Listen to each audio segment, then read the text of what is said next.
Aujourd'hui, je me retrouve à un endroit où on va écouter de la radio. Ensuite, de la radio avec des chansons en français. Et oui, est-ce que vous avez deviné? C'est chez Radio Boréal que nous sommes aujourd'hui, où on va rencontrer toute la belle équipe. Puis en même temps, on va connaître l'histoire complète de Radio Boréal.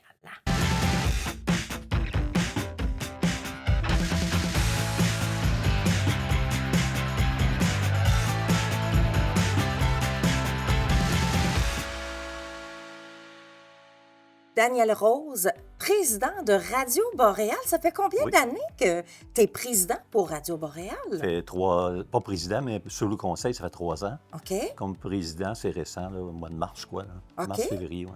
Qu'est-ce qui t'a amené à t'impliquer dans une radio? T'avais-tu Ce l'expérience? ce qui m'a amené à m'impliquer, c'est que je me cherchais quelque chose à faire pour combler mon temps.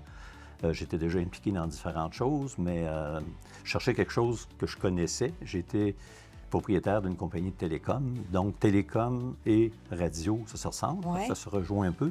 Et que Guylaine m'avait approché, Guylaine Bellé, pour être sur le conseil. C'est comme ça que ça a commencé. OK. J'ai accepté l'offre, puis me voilà. Puis, comment est-ce que tu aimes ton mandat? Ben moi, j'aime ça. Hum. Il y a des beaux défis. À date, on a travaillé beaucoup. Moi et Laurent, ça fait au moins 6 mois qu'on travaille sur le projet. Fait que c'est valorisant. On voit que les gens sont contents, les gens sont emballés par le projet. Fait que ça, c'est une récompense. Ça. Ça fait quand même déjà plusieurs années que Radio Boréal existe. Oui. Est-ce que la mission a changé? Peux-tu me parler un peu de la mission de Radio Boréal? Mais la mission, au départ, était d'informer, de divertir. C'est sûr que ça reste là. Oui. Mais là, on a rajouté aussi de faire connaître les artistes locaux, pas nécessairement musiciens, mais tous les artistes. Tous les types Sont- d'artistes, tous les types d'artistes. est-ce qu'on parle d'artistes en art visuel Oui. ou danseurs? Tout ce qui est ou culturel. autre? Tout ce qui est culturel. Oui, on veut faire OK. connaître ces gens-là. Ça, c'est une des missions qui est importante. Puis on a aussi découvert les artistes, soutenir la communauté avec tout ce qui est organismes communautaires. On va les soutenir par différents moyens. Ça se fait, c'est un beau projet.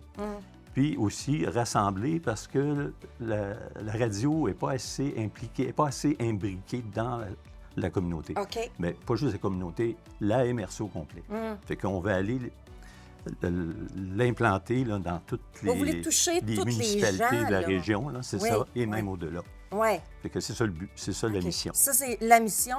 Et les objectifs ou les objectifs ont changé en cours de route? Bien, les objectifs, oui.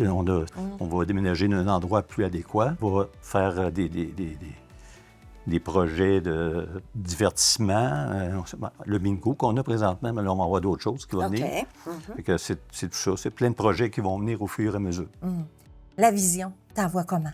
C'est encore la même vision, c'est divertir, puis être un exemple de radio OK. à travers le Québec.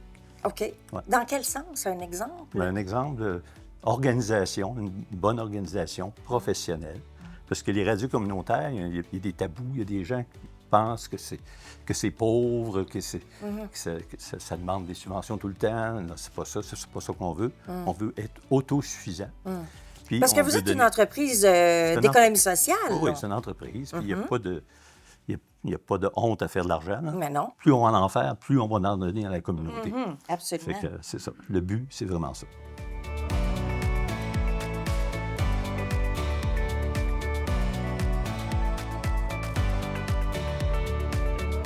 Guylaine Bellé, directrice générale de Radio Boréal. Et combien d'années, Guylaine, que tu es directrice ici? Ça fait seulement un an et demi. Directrice depuis 1 an et demi, mais ça fait longtemps que tu travailles pour Radio Oui, Boréal. ça fait je rentre dans ma 15e année. Donc, tu es quasiment là, au début de Radio Boréal. Là. La radio elle a ouvert en février, je suis arrivée en mars. Oh my gosh! OK. Donc, pour toi, là, est-ce que tu étais dans le domaine de la radio pour dire je m'en viens Aucunement. à travailler à la radio? Là? Aucunement. Qu'est-ce qui t'a amené ici? J'amenais des adultes sur le marché du travail. OK. Et j'avais une jeune femme qui faisait le ménage à la radio.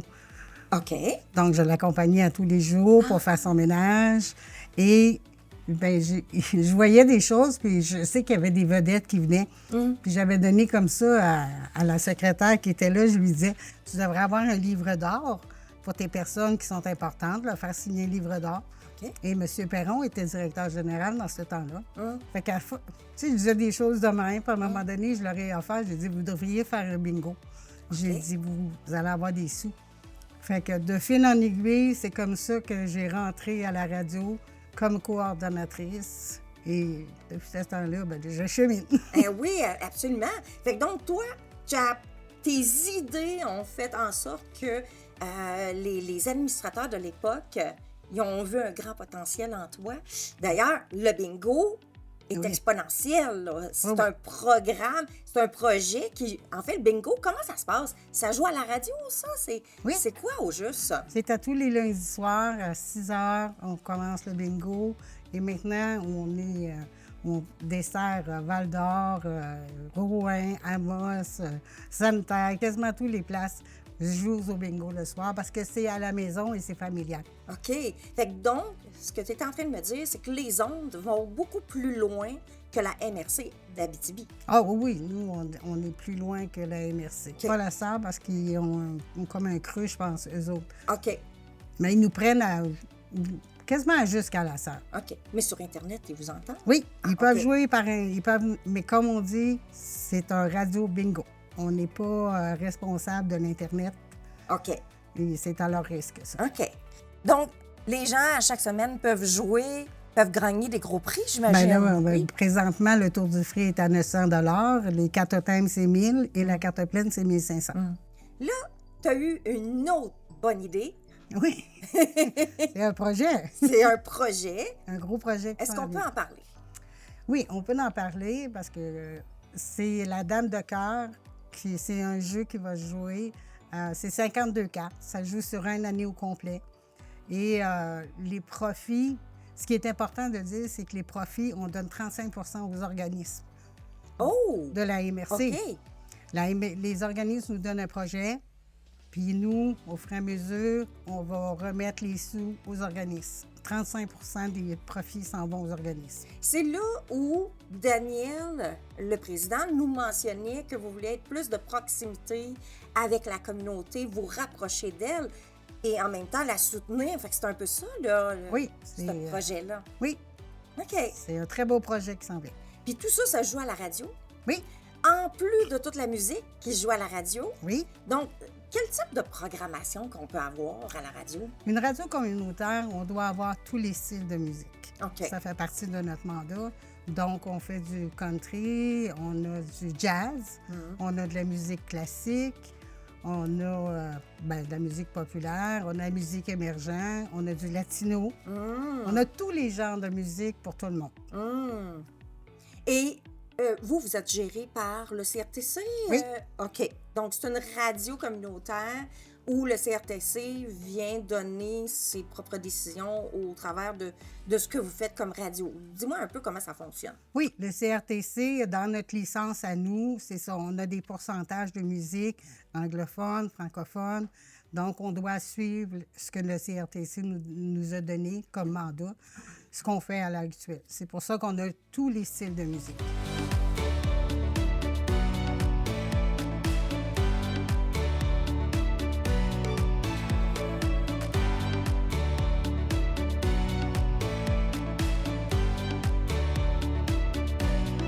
Benoît Rioux, tu es animateur, toi, à la radio Boréal. Depuis combien de temps? Moi, j'ai commencé animateur en direct en 2011. Parce qu'en 2010, moi, j'ai commencé avec une émission préenregistrée que je faisais chez nous dans mon studio, Pour vrai? que j'apportais sur une clé USB. C'était le Heavy Rock Band Show. Wow! OK. Ça passait le soir, le vendredi, samedi soir. OK. Mais après ça, moi, j'ai dit, moi, je veux faire du live. Moi, je suis un gars de live, je parle. Moi, il faut que je fasse ça en direct. Fait qu'en 2011, j'ai commencé sur l'heure du midi. Je faisais de midi à 14 h. OK. Ça s'appelait le midi 14. Hein? Le midi de midi à 14 h, c'est moi ça OK. s'appelait. OK. Ça, c'était en 2011. Puis en 2012, là, j'ai pris la case horaire du show du retour. de 4h, de 16h à 18h, OK. le show Catassis. Et depuis ce temps-là, j'anime le show Catassis depuis 2012. Là, ça va faire, ça fait ça, 12 ans? Ça fait longtemps. Ça fait 12 ans que j'anime le show Catassis, show du retour, ouais. Comment ça a évolué depuis ton début à aujourd'hui? Tu sais, comme je te dis, au début, j'emmenais une clé USB d'une émission que je faisais. Là, tranquillement, j'ai commencé à animer. Et tout d'un coup, là, à un moment donné, je pourrais faire la météo. Fait que là, je commence à faire la météo. Puis là, il m'a demandé après ça, un an après, tu voudrais-tu t'occuper de rentrer de la musique, tu sais, qu'est-ce qui arrive, puis s'occuper de la musique. Puis de fil en aiguille, tranquillement, j'ai tout le temps eu un petit peu plus d'ouvrage à faire.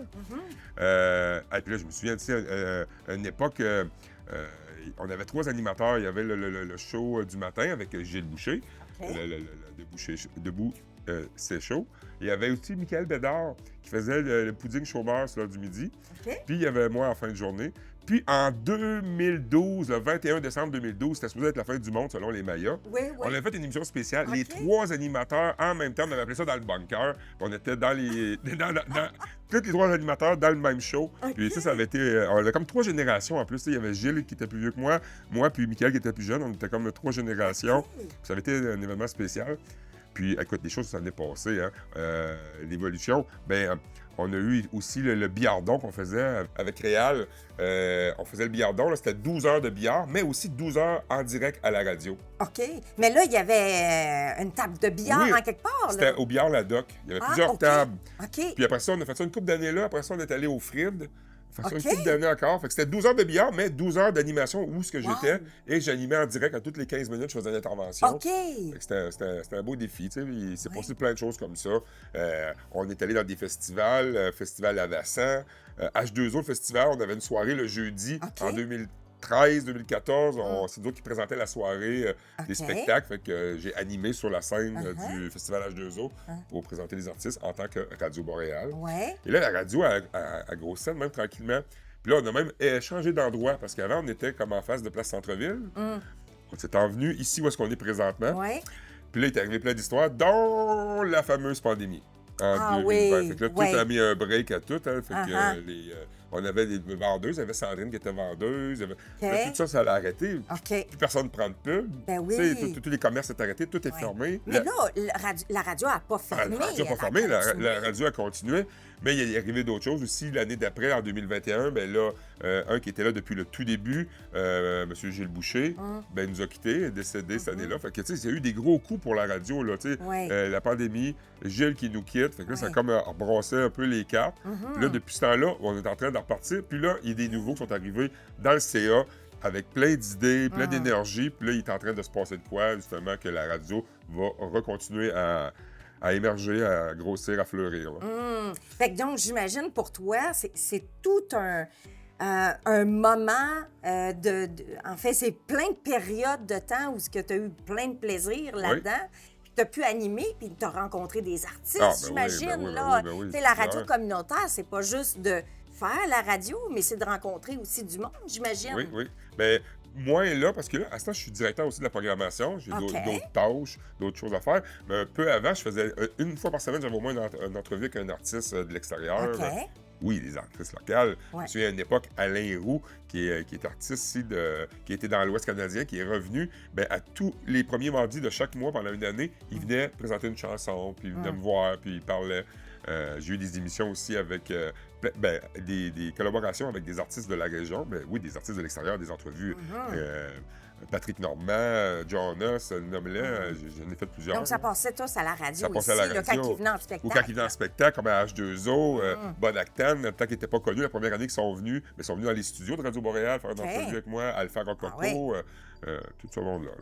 Au niveau de la programmation, là, je pense que en tant que radio, vous avez une forme ou une règle plutôt où il faut préconiser le français, je pense. Le CRTC a une norme, c'est 65 québécois, 35 anglophones. Ah, OK. Entre 6 h le matin à 6 h le soir. De 6 h à 18 h, OK. il faut que ce pourcentage soit là. Et 35 de musique canadienne. Ah, d'accord. Ça, c'est la norme. OK. Puis ensuite, selon qu'est-ce que nous, on était accrédités pour, OK. si on a introduit, je prends un exemple, qu'on a 5 de musique du monde, il faut qu'on respecte qu'est-ce qu'on a demandé au début sur le contrat. Là. OK.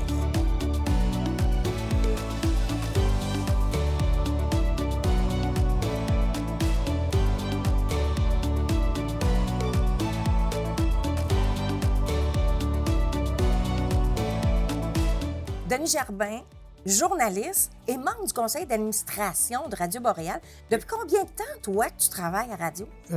J'ai été impliqué à partir de 2004, en novembre 2004. Tu es Sur le vraiment comité. dans les débuts. Oui, là. après le conseil d'administration provisoire, là, OK. avant même la première assemblée générale, ils m'ont demandé, parce que je travaillais à la commission scolaire. OK. De métier, je suis un technologue en équipement audiovisuel, donc implication directe. C'est dans ma formation, la radio et la TV. OK. Oui. OK. Puis là, comment est-ce que ça s'est formé, ça, le Radio Boréal? Ça a commencé en 1995 par une idée de M. Donald Perron. Il a décidé de faire une fondation en vue d'implantation d'une radio communautaire, d'une radio pour commencer. OK. C'était son idée. OK. En 2003, il est allé au pacte rural afin de proposer son idée pour avoir des fonds, mais il voulait fonder une radio à Landrienne pour commencer. OK. Parce Mais qu'il c'est- demeurait là-bas, Il j'imagine? demeurait, oui. OK. Et il s'est aperçu qu'il y avait beaucoup de municipalités qui disaient « Ouais, mais ça nous intéresserait, nous autres aussi. » Fait qu'il a décidé de transformer un peu son projet pour avoir une radio communautaire, mais pour la MRC d'Abitibi. OK. Il y a eu différentes étapes. Ça fait suite au désistement des médias commerciaux qui ne desservaient plus le secteur d'Amos Région. Ah, pour vrai? Fait que la partie information devenait assez importante pour lui dans ses premières idées de base. Le conseil d'administration provisoire, ils ont demandé une charte, des lettres patentes. Les premiers demandeurs, il y avait M. Gilles Boucher, qu'on a déjà discuté.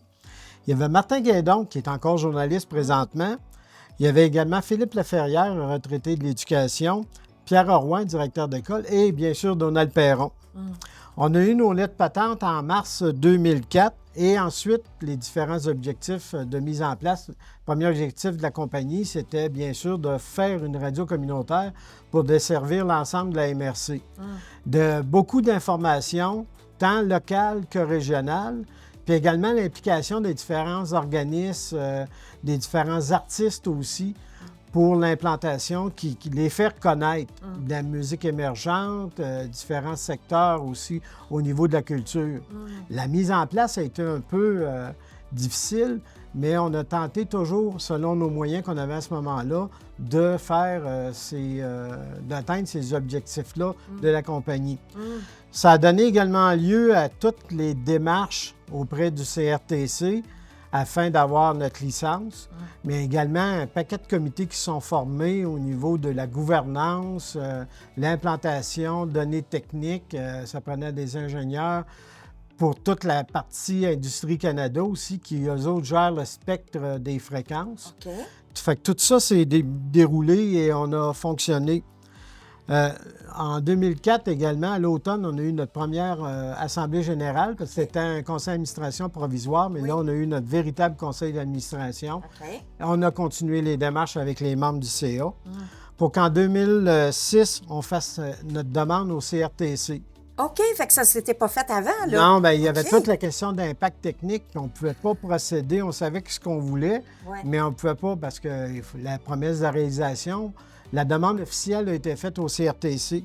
Et en décembre 2007, on a eu notre permission, notre autorisation, notre licence de radiodiffusion.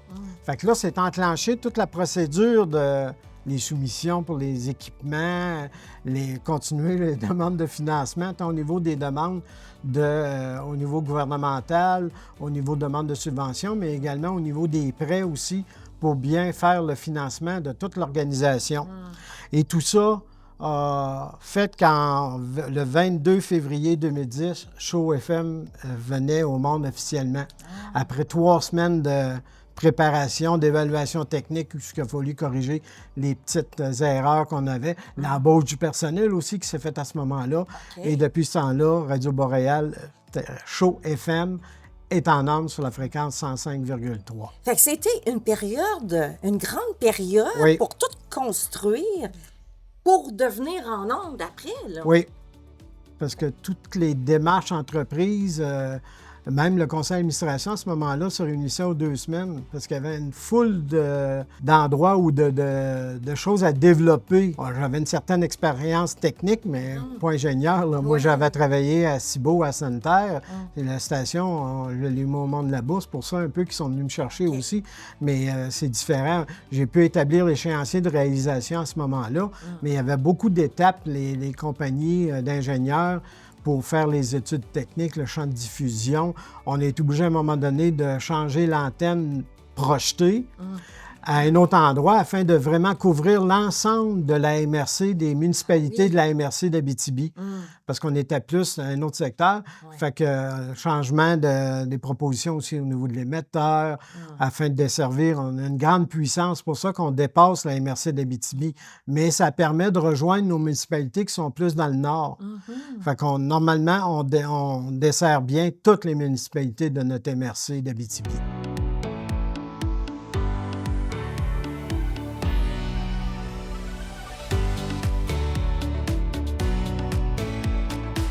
Laurent Levasseur, vice-président de Radio Boréal, depuis combien de temps? Depuis 1 an et demi déjà. OK, donc t'es tout nouveau, tout frais, mais t'apportes énormément de développement auprès de Radio Boréal. C'est ce qu'on dit. Peux-tu me parler un peu de tout ce nouveau... Parce que c'est un nouvel ère pour Radio Boréal en ce moment. Bien, ça date de décembre dernier, novembre dernier à peu près. Le conseil d'administration a relevé l'ensemble des enjeux auxquels on était confrontés. OK. Et plusieurs, dont les codes d'écoute, une déficience des codes d'écoute. Et puis, à la suite de ce constat-là, on a décidé en groupe que le statu quo était devenu impossible. Il fallait absolument se renouveler complètement. OK. Et on a décidé de mettre au point un projet de relancer Radio Boréal sur de nouvelles bases. Alors, ça a donné lieu à 3 chantiers. L'un pour refonder Radio Boréal base zéro, c'est-à-dire on part à zéro et on questionne l'ensemble des activités de Radio Boréal. Ça signifie mettre à niveau tous nos équipements. Parce qu'il y a un des enjeux, c'est que l'évolution technologique est très rapide. Tout y passe. Et dans cette dimension-là, on est accompagné par la chic équipe. Marlène Trottier et son partenaire Christian Dubois, qui nous accompagnent et qui nous aident justement à aller jusqu'au bout de notre démarche. Mais l'objectif total de ça, c'est de créer une entreprise, de mettre au point une entreprise et d'être reconnu comme une entreprise d'économie sociale dynamique, créative, ancrée dans son milieu, au cœur même du milieu, mais aussi viable à long terme.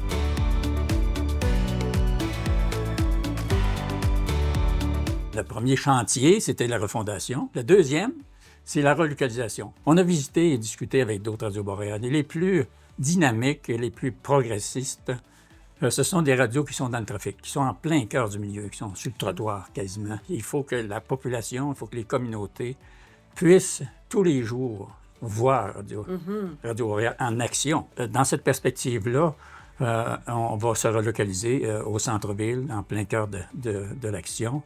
Et puis, on va le faire aussi de façon à ce que nous puissions rendre les gens fiers de ce que nous sommes et développent un sentiment d'appartenance à notre égard.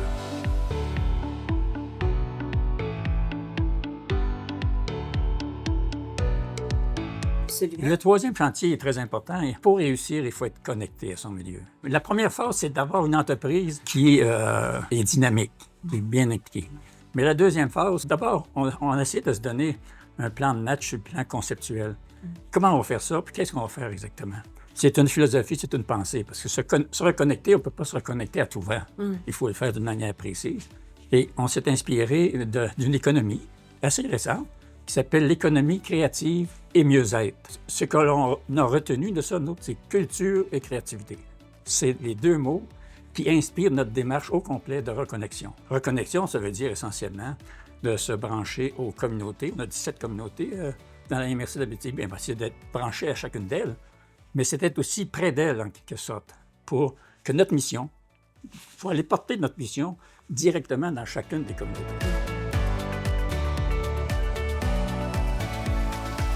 On va entreprendre, le président et moi, une tournée des municipalités à l'automne. Ça ne va pas quêter personne. On s'en va montrer que Radio Boréal, c'est un service essentiel. Puis on va faire la démonstration. Et dans cette démarche-là, il s'agit pour nous de créer ce qu'on appelle un carrefour culture et créativité, avec un réseau. Et le réseau va être constitué essentiellement d'organismes culturels, mais aussi d'organismes communautaires. auquel qu'on va soutenir. C'est un des aspects de la mission, soutenir. Bien, c'est soutenir les organismes culturels et communautaires dans leur action. L'objectif, c'est qu'elles se développent, ces organismes-là. Ils deviennent aussi dynamiques et créatifs que nous, mais on va les soutenir sur plusieurs plans, notamment sur le plan financier. Alors, c'est l'élément majeur. C'est pas le chantier qui est le plus avancé au moment où on se parle, parce qu'on a consacré jusqu'à présent beaucoup d'énergie sur les 2 premiers, c'est-à-dire la refondation et la relocalisation. Mais là, il faut s'attaquer cet automne à l'autre chantier, qui est plus important encore, parce qu'il faut s'assurer qu'on reconnecte, mais qu'on reconnecte pour longtemps. Mais que aussi les gens des communautés contribuent à l'essor de Radio Boréal. Un exemple. On veut qu'il y ait des chroniques à la radio menées et dirigées par les communautés elles-mêmes pour parler de leurs événements, des personnes qui animent leur communauté, les créateurs, les inventeurs, etc. On veut que ce soit elles-mêmes qui viennent en faire la promotion. Hey, dans le Midi Show avec Véro, je suis en très bonne compagnie avec 2 intervenants qui vont nous parler de la nuit des sans-abri. J'ai parlé de Monsieur Stacy Legault. Salut Véro, tu t'en viens bonne, là, vraiment. Et on accueille aussi Mégane Valcourt de l'Accueil d'Amos. Bonjour Mégane. Bonjour. Hey, merci à vous 2 de passer nous voir. Mais vous comprenez que dans ce projet de Radio Boréal, il y a une promotion systématique de toute la communauté pour grandir ensemble. C'est ça notre projet. Le projet, il y a une date limite, hein? Il y a une relocalisation à tout ça. On pense se relocaliser à quel moment? Bien, on s'est donné une année complète Okay. avant parce qu'il y a non seulement l'acquisition de nouvelles bâtisses, mais il y a aussi la mise à niveau, la mise aux normes de cette bâtisse-là, et puis la transformation. Parce qu'on veut que ce soit une bâtisse, un immeuble qui parle. Vous passez devant puis vous comprenez qu'il se passe quelque chose. Mais qu'il y a quelque chose qui a une certaine... qui va être bien fait, bien organisé, dans lequel les artistes sont conviés à nous aider d'ailleurs. Il y a des visuels qui ont été développés par une artiste, Mme Hainaut, Mme Marie-Claude Hainaut. Elle nous a développé les visuels extérieurs, c'est magnifique. Mais elle va contribuer aussi à des plans peinture, toutes sortes de couleurs à l'intérieur, et appelle ça des plans pour les murs. OK. Pour décorer les murs. Pour décorer les murs. Pour justement que non seulement la bâtisse extérieure parle, mais l'intérieur parle aussi. Et les 2 mots à retenir, culture et créativité.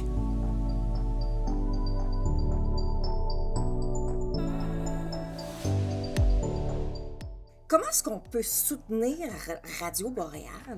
Bien, ce qui est important, nous, pour ce qui est du PAMEC, du ministère de la Culture, c'est d'avoir des membres.